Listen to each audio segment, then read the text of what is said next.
Hello all, welcome to Tuesday Tea Time.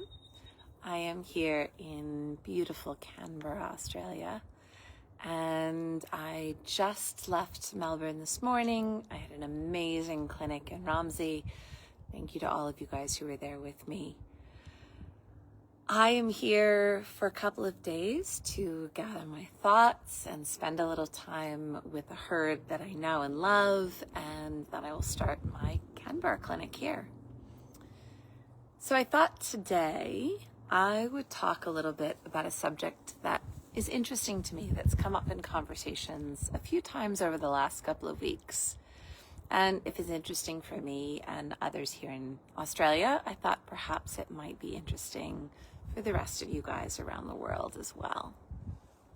And this is the idea of training for obedience versus training for interest, and how they're not exclusive. You can have both, but there are some different ways that we go about it. And this is a choice that people get to have when they have horses. What's more important to me? So, as you guys probably know, if you follow me and you listen to me talk, I am definitely on the interest side of the spectrum, not the obedience side of the spectrum. And that's what interests me. That's what's fun for me, is horses that are equally interested in things that I'm interested in. And of course, we're not always. Sometimes we're going to have horses that are not interested in what we're interested in. And that is the training process. How would I develop a horse that is going to become interested in the things that I am interested in? And so this is a really interesting subject for me for many, many reasons. But one of those reasons is because of this idea that's very pervasive in the world right now, that one has to have boundaries. And I would say that there are a lot of situations that you have to have boundaries in, but the degree to which you do your preparation work, the degree to which you do your foundation work, will minimize your need to set boundaries. So everybody can argue about what a boundary is, but for me, my description of a boundary is when you cross this line, there will be a consequence. So something will happen if you cross this line, and that's a boundary in my mind. And everybody can sort of decide for themselves what that looks like. If I train for obedience, boundaries are a natural part of that consequence. So if I ask you to do something and you don't, there has to be some predictable consequence for that. Otherwise, the horse doesn't have any motivation to be obedient in the future. Well, I like to switch that conversation around if I can get away with it and say, if we are training for interest instead of obedience, which means I want to train the horse to enjoy the things I enjoy, then their motivation is different. So if I ask them to do something, their reason for doing it is not because they're thinking about what the consequence will be if they don't do it. The reason is because they're thinking about what fun it will be if we do what Elsa asks. Now, instantly, when people hear me say that, they start thinking about clicker training. So clicker training is really fun for horses, and horses get very excited. You ask them to do something, and they start anticipating how good they'll feel because of the food reward. Now, I don't do that either. And there's a couple of good reasons for that. But if you do, the thing about it is they're not necessarily anticipating the joy of doing what you're asking. They're anticipating the joy of the paycheck for doing what you're asking. They're anticipating how much they love getting the thing they want after they do the thing you want. And that, to me, is a little bit closer to obedience than interest. Now, as I said, everything I talk about is a spectrum. So if we think about obedience and interest on a spectrum, I want horses to do things that I ask because they're interested in how it will feel when we do that thing together. Not the paycheck they get for it, but what's the actual experience of doing what I've asked. And this is a slightly different way of training. If we're very good at it, if we're very good at setting the circumstances up so that when we ask for something, we've developed a habit of the horse being interested in what we're doing together, you'll find that boundaries don't come up.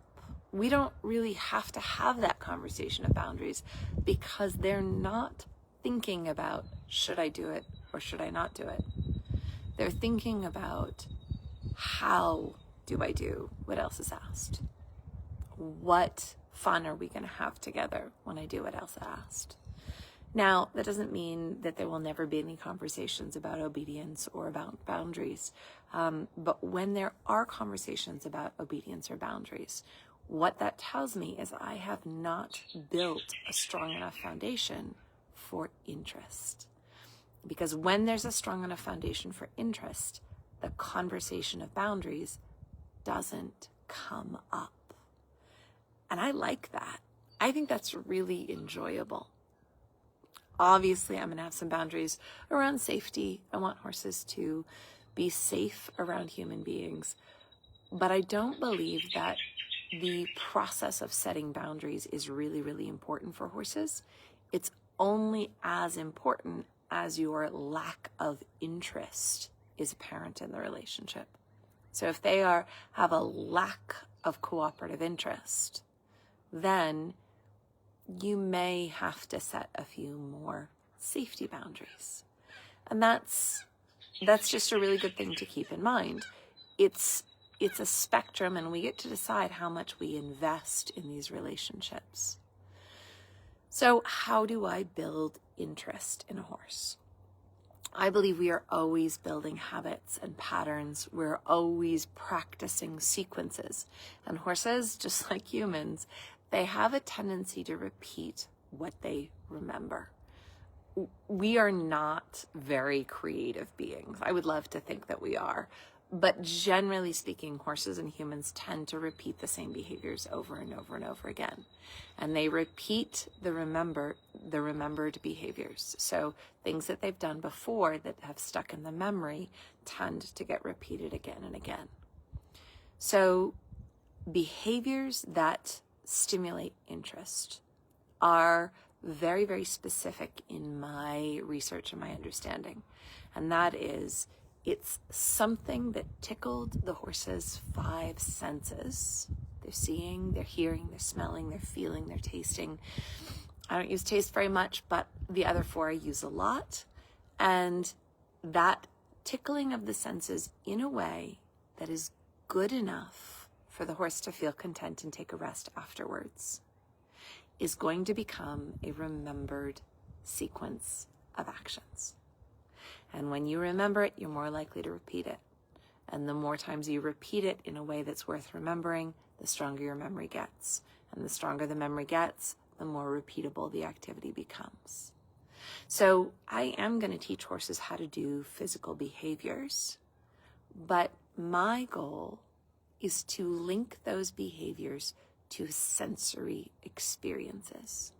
So when the horse does the thing I've asked them to do, how do they feel about doing it? What did they see when they did it? What did they smell when they did it?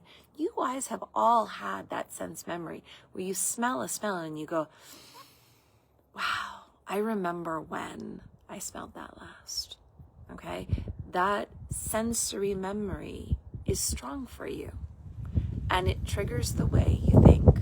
We can do this with horses when we do things that trigger some sensation, but it has to be a sensation that's good enough to make the horse feel content, like they can be content and take a rest after that sensation. And that's where the memory gets set in.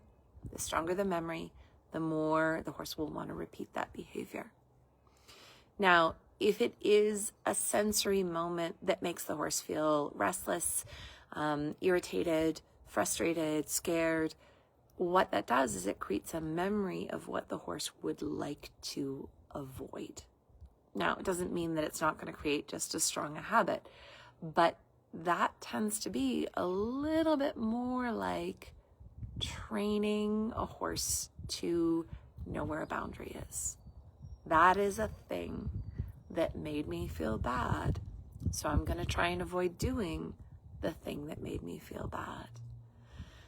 So you might say, even though as a horse trainer, Elsa doesn't love having to work in the area of setting boundaries, I certainly do sometimes accidentally set some boundaries. The trick is, can I be conscious of the boundaries that I've set accidentally? And can I be conscious of putting a little bit more effort into helping the horse feel feelings that want them to repeat good behaviors? This is how I train them to operate more on interest than obedience. So the way I see it is obedience is where the horse knows how to avoid things they dislike. And someone has set a boundary and they've said, when I ask, you need to do what I say, or else the consequence is. And one of the reasons I don't like to use food rewards is because it is very, very difficult to have a rate of reward with your food rewards where the horse doesn't start to feel like, ooh, the food gets withheld if I don't do the right behavior.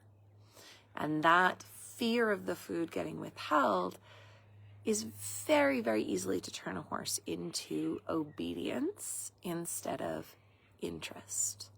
So there's some brilliant food reward trainers out there that do a very, very good job of leaning towards the interest side of the spectrum. But it's very, very easy to go the wrong way. And the reason I believe it's easy to go the wrong way is because I think the five senses are designed to be used in balance. Taste is one of the five senses. I love my cup of tea. It brings me good associations in a lot of situations. And also, it's supposed to be in balance with my sight and my hearing and my smell and my feeling.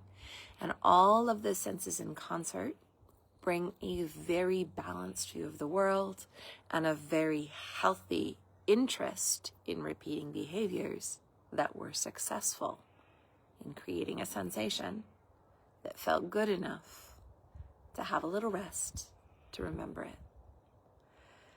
It sounds incredibly simple when I lay it out like that, and it is incredibly simple. Someone in my last clinic explained it as being simply complicated. It is both. So you can go as deep as you want into the theory. But if we can start developing our partners to have a higher degree of interest than obedience, you'll find that whatever you do together becomes much more gratifying for everybody involved. So those are my thoughts today. I am going to go visit the horse herd. I am going to sit here and smell the blossoms on the citrus tree behind me and the roses. I'm going to enjoy all the sensations of being here in Canberra and see what I can learn along the way. What positive learning goes along with all of my sensory experiences. Then I'm going to go ahead and see if I can set that up for all the horses and all the humans that come to the clinic. Can we develop more obedience through more interest? And I would like to develop as much interest as possible while minimizing the feelings of obedience that might accidentally come into the equation. So hopefully that's good food for thought. Thank you for joining me. I will be back next Tuesday, and I'm sure that there will be something that comes up in the week ahead. But if you have a subject you would like me to talk about, please drop it in the comments. I keep an ongoing list, so if nothing particularly front of mind is happening on a Tuesday, I'm always happy to look at my list and see what else is everybody else interested in right now. Thank you for joining me for Tuesday Tea Time. Have a wonderful day wherever you are in the world, and I will see you next week.